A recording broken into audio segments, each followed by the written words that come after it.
बिस्मिल्लाहिर्रहमानिर्रहीम। मेरे दोस्तों, मेरे भाइयों, मेरी बहनों, आज मैं आपके सामने कुरान पाक की चंद आयत का तर्जुमा बयान करूंगा। दुआ है कि अल्लाह ताला आपको और मुझे सुनकर अमल की तौफीक अता फरमाए। अल्लाह ताला ने कुरान पाक में इरशाद फरमाया, इज़ा ज़ुलज़िलतिल अर्दु ज़िलज़ालहा, कि जब ज़मीन ज़लज़ले की शिद्दत से हिला दी जाएगी, व अख़रजतिल अर्दु अस्क़ालहा, तो उस दिन ज़मीन जो है वो अपने अंदर के सारे बोझ बाहर निकाल के रख देगी।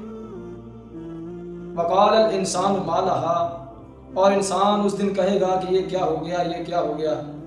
कि जब ज़मीन को अल्लाह ताला अपने हुक्म से ज़लज़ले की शिद्दत से पूरी ज़मीन को हिलाएंगे और ज़मीन अपना अंदर का जितना भी बोझ होगा, वज़न होगा, वो सारा निकाल कर बाहर रख देगी और इंसान देखकर गुम हो जाएगा और वो कहेगा कि ये क्या हो गया, ये क्या हो गया। यौमइज़िन तुहद्दिसु अख़बारहा, और उस दिन ज़मीन अपने अंदर की सारी खबरें बयान कर देगी।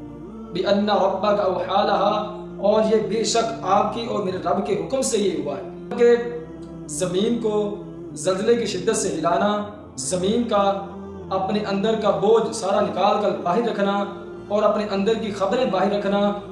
दुआ है कि अल्लाह ताला आपको और मुझे अमल की तौफीक अता फरमाए और कुरान को और अल्लाह ताला के दीन को समझकर ज़िंदगी गुजारने की तौफीक अता फरमाए। अगर आप इस चैनल पर न्यू हैं तो चैनल को सब्सक्राइब कर दें। वीडियो अगर अच्छी लगी है तो लाइक भी कर दीजिएगा और अगर आप मुनासिब समझे तो अपने दोस्तों से शेयर भी कर दीजिएगा।